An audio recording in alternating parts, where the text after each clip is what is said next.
वालेकुम dear students, उम्मीद करता हूँ आप लोग सब खैरियत से होंगे। आज हम डिस्कस करेंगे difference between atom and ions के आइंस और एटम के दरमियान क्या फ़र्क है। ठीक है, तो चलिए स्टार्ट करते हैं। सबसे पहला तो पॉइंट ये है, हम इसका डिफिनीशन करते हैं कि एटम का डिफिनीशन क्या है और आइंस का डिफिनीशन क्या है। Atom is the smallest particle of matter और the smallest particle of an element is called atom. Atom क्या है? एटम या तो मैटर का या एलिमेंट का छोटा सा जर्रा होता है, इसको हम क्या कहते हैं? मैटर कहते हैं। फर्ज करें मेरे पास एक एलिमेंट है, लेट सपोज ये गोल्ड है। ये क्या है?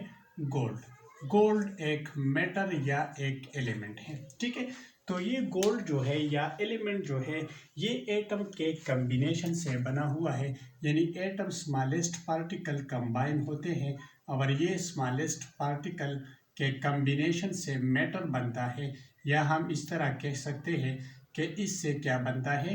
एलिमेंट बनता है। तो एटम क्या है? Atom the smallest particle. ये क्या है? ये छोटे से छोटे छोटे छोटे ज़र्रात जो है ये क्या है? ये एटम है। और ये एटम जो है ये क्या है? ये एक एलिमेंट का या एक मैटर का स्मॉलेस्ट पार्टिकल है। ठीक है, इसी तरह आयंस क्या है?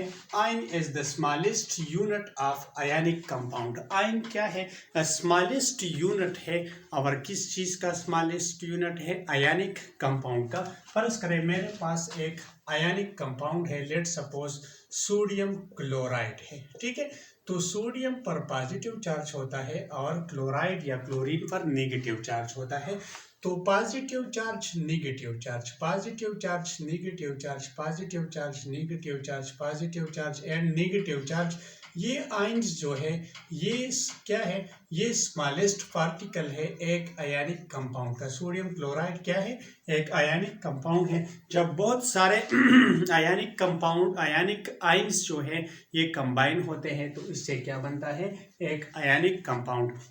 तो एटम जो है ये एलिमेंट का स्मॉलेस्ट पार्टिकल है और आयंस जो है ये आयनिक कंपाउंड का स्मॉलेस्ट यूनिट या स्मॉलेस्ट पार्टिकल है। ठीक है, नेक्स्ट पॉइंट है कि एटम में number of electron is always equal to the number of proton. Atom में इलेक्ट्रॉन और प्रोटॉन की तादाद हमेशा बराबर होती है, लेकिन आयंस में number of electron is not equal to the number of proton. Atom में नंबर ऑफ इलेक्ट्रॉन और प्रोटॉन बराबर होती है और आयंस में इलेक्ट्रॉन और प्रोटॉन की तादाद बराबर नहीं होती। और ये इलेक्ट्रॉन और प्रोटॉन की तादाद इसीलिए बराबर नहीं होती कि आयंस या तो इलेक्ट्रॉन गेन करेगा और या इलेक्ट्रॉन क्या करेगा? लॉस करेगा। यानी लॉसिंग और गेनिंग ऑफ इलेक्ट्रॉन की वजह से आयंस में नंबर ऑफ इलेक्ट्रॉन और नंबर ऑफ प्रोटॉन की तादाद बराबर नहीं होती। इसीलिए हम कह सकते हैं कि एटम में इलेक्ट्रॉन और प्रोटॉन की तादाद बराबर होती है और आयंस में इलेक्ट्रॉन और प्रोटॉन की तादाद बराबर नहीं होती। ठीक है, नेक्स्ट पॉइंट है कि it is a neutral particle.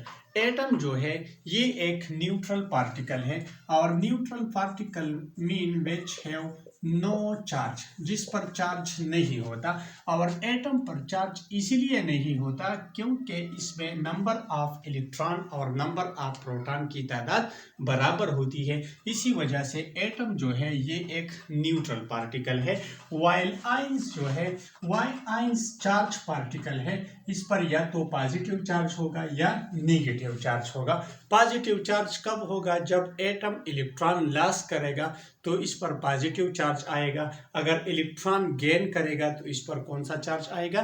Negative charge. तो इसीलिए हम कह सकते हैं कि एटम जो है ये न्यूट्रल पार्टिकल है, इस पर चार्ज नहीं होता। और आयंस जो है ये चार्ज पार्टिकल है, चार्ज या पॉजिटिव होगा या नेगेटिव होगा, लेकिन इस पर क्या होगा? चार्ज होगा। पॉजिटिव चार्ज कब होगा? जब एटम इलेक्ट्रॉन लॉस करेगा। और नेगेटिव चार्ज कब होगा? जब इलेक्ट्रॉन गेन करता है तो इस पर नेगेटिव चार्ज आ जाता है। ठीक है, नेक्स्ट पॉइंट है कि atom don't have complete their valence shell. Atom का वैलेंस शेल जो है वो कंप्लीट नहीं होता। ठीक है क्या। Valence shell mean outermost shell जो है वो कंप्लीट नहीं होता अकॉर्डिंग टू डबलेट रूल्स और ऑक्टेट रूल्स। वैलेंस शेल में या तो 8 इलेक्ट्रॉन आएगा और या कितने इलेक्ट्रॉन आएगा, 2 इलेक्ट्रॉन आएगा। तो एटम का वैलेंस शेल जो है वो 8 और 2 इलेक्ट्रॉन के साथ कंप्लीट नहीं होता। इसी वजह से हम कह सकते हैं कि एटम का जो वैलेंस शेल है वो कंप्लीट नहीं है, ठीक है। एक्सेप्ट, ये पॉइंट याद रखिए, एक्सेप्ट नोबल। नोबल ऐसे एटम है जिसके वैलेंस शेल जो है वो क्या है, कंप्लीट है विद 2 इलेक्ट्रॉन और 8 इलेक्ट्रॉन। और ये नोबल एटम कौन कौन से हैं, हीलियम है, neon, argon, krypton, xenon and radon. ये ऐसे एटम हैं जिसके वैलेंस शेल कंप्लीट है। इसके अलावा जितने भी एलिमेंट है, जितने भी एटम है, इसके वैलेंस शेल कंप्लीट नहीं है विद ऑक्टेट रूल और डबलेट रूल, ठीक है। इसी तरह हम बात करते हैं आइंस की। तो आइंस का वैलेंस शेल जो है वो कंप्लीट होता है विद ऑक्टेट रूल और डबलेट रूल। फर्ज करें मेरे पास सोडियम आयन है और क्लोराइड आयन है। सोडियम आयन, लेट सपोज ये सोडियम एटम है, तो इसके फर्स्ट शेल में 2 इलेक्ट्रॉन, सेकंड शेल में 8 इलेक्ट्रॉन और थर्ड शेल में कितने इलेक्ट्रॉन आएंगे, 1 इलेक्ट्रॉन। लेकिन ये पॉइंट याद रखिए कि ये इलेक्ट्रॉनिक कॉन्फ़िगरेशन है सोडियम एटम का, ठीक है। और इसी सोडियम एटम से सोडियम आयन कब बनेगा, यानी इस पर पॉजिटिव चार्ज कब आएगा, जब ये 1 इलेक्ट्रॉन लॉस करता है, तब इसका वैलेंस शेल भी कंप्लीट होगा और इस पर चार्ज भी आएगा, यानी ये आयन फॉर्म में होगा। तो हम कह सकते हैं कि आयंस का वैलेंस शेल जो है वो क्या है, कंप्लीट है। ये इसका वैलेंस शेल है और इसमें 8 इलेक्ट्रॉन है, और जब वैलेंस शेल में 8 इलेक्ट्रॉन आ जाता है तो हम कह सकते हैं कि ये क्या है, कंप्लीट है, ठीक है। इसी तरह क्लोराइड आयन है। क्लोराइड, क्लोरीन का एटॉमिक नंबर 17 है। फर्स्ट शेल में 2 इलेक्ट्रॉन, सेकंड शेल में 8 इलेक्ट्रॉन और थर्ड शेल में कितने इलेक्ट्रॉन है, 7 इलेक्ट्रॉन। लेकिन ये पॉइंट याद रखिए कि ये क्लोराइड आयन नहीं है, ये क्लोरीन एटम है, ठीक है। इसमें डिफरेंस है, ये क्लोरीन है और ये क्या है, क्लोराइड, यानी इस पर निगेटिव चार्ज है और इस पर चार्ज नहीं है, ठीक है। अब क्लोरीन से क्लोराइड कब बनेगा, यानी इस पर नेगेटिव चार्ज कब आएगा, जब ये 1 इलेक्ट्रॉन गेन करता है तो इस पर क्या चार्ज आ जाता है, नेगेटिव। जब ये 1 इलेक्ट्रॉन गेन करता है तो 7 + 1 = 8, तो इसका वैलेंस शेल जो है ये क्या हो गया, कंप्लीट हो गया और क्लोरीन से क्या हो गया, क्लोराइड आयन, ठीक है।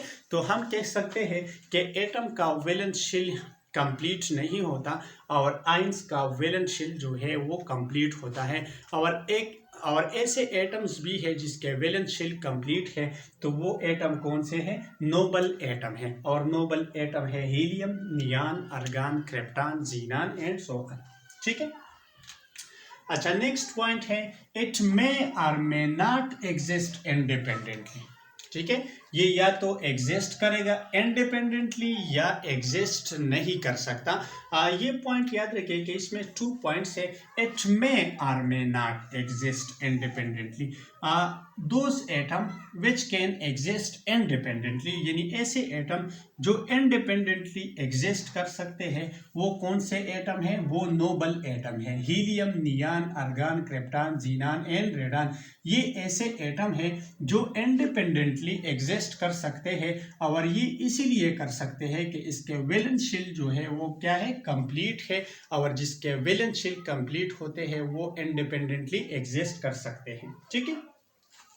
और इसके अलावा जितने भी एटम हैं वो इंडिपेंडेंटली एग्जिस्ट नहीं कर सकते। और ये पॉइंट भी याद रखिए कि जो एटम, यानी ये एटम, नोबल एटम जो है, ये इंडिपेंडेंटली एग्जिस्ट कर सकते हैं, इसीलिए इन्हीं एटम को हम मॉलिक्यूल भी कह सकते हैं, ठीक है। और ये कौन से मॉलिक्यूल है, ये मोनो एटॉमिक मॉलिक्यूल है, ठीक है। It can not exist, ion की बात करते हैं तो it can not exist independently and surrounded by opposite charge. Ions जो है, ions can not exist independently, ये इंडिपेंडेंटली एग्जिस्ट नहीं कर सकता। और ये पॉइंट भी याद रखिए कि ये सराउंडेड होता है बाय अपोजिट चार्ज। फर्ज करें मेरे पास पॉजिटिव चार्ज है, लेट सपोज पॉजिटिव चार्ज है, तो ये पॉजिटिव चार्ज सराउंडेड होता है कौन से चार्ज से? नेगेटिव चार्ज से। नेगेटिव चार्ज, फर्ज करें मेरे पास सोडियम है, तो ये सोडियम पर पॉजिटिव चार्ज है और ये नेगेटिव चार्ज क्लोराइड जो है ये इससे क्या होता है? सराउंडेड होता है। तो इसी तरह हम कह सकते हैं कि एटम जो है ये मे or may not exist independently, और मतलब ये है कि इसमें चांस है 50-50, या तो एग्जिस्ट कर सकता है और या नहीं एग्जिस्ट कर सकता। और जो एटम एग्जिस्ट इंडिपेंडेंटली कर सकता है वो कौन से एटम है? नोबल। और इन्हीं नोबल एटम को हम मॉलिक्यूल भी कहते हैं। और कौन से मॉलिक्यूल? मोनो एटॉमिक मॉलिक्यूल, क्योंकि मॉलिक्यूल का डिफिनीशन है the smallest particle which can exist independently. तो जो एटम इंडिपेंडेंटली एग्जिस्ट कर सकता है उन्हीं एटम को हम क्या कहते हैं? मॉलिक्यूल कहते हैं। ठीक है। और आइंस जो है ये इंडिपेंडेंटली एग्जिस्ट नहीं कर सकता, और एक आइंस जो है ये अपोजिट चार्ज से क्या होता है? सराउंडेड होता है। ठीक है।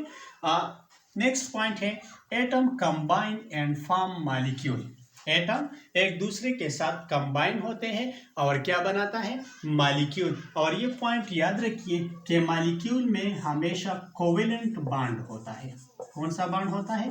Covalent bond. यानी एटम जब कंबाइन होते हैं तो वो कौन सा बॉन्ड बनाता है? कोवेलेंट। या हम इस तरह कह सकते हैं कि एटम कंबाइन होते हैं और क्या बनाता है? मॉलिक्यूल। इसी तरह आयंस कंबाइन होते हैं एक दूसरे के साथ और इलेक्ट्रोवेलेंट बॉन्ड बनाता है। इलेक्ट्रोवेलेंट बॉन्ड मीन को आयनिक बॉन्ड बनाता है। और आयनिक बॉन्ड क्या है? जब अपोजिट चार्ज की वजह से, अट्रैक्शन की वजह से, अपोजिट चार्ज अट्रैक्शन की वजह से जो बॉन्ड बनता है उसी बॉन्ड को हम क्या कहते हैं? इलेक्ट्रोवेलेंट बॉन्ड या आयनिक बॉन्ड कहते हैं। या हम इस तरह भी कह सकते हैं कि कंप्लीट ट्रांसफर ऑफ इलेक्ट्रॉन की वजह से जो बॉन्ड बनता है उसी बॉन्ड को हम क्या कहते हैं?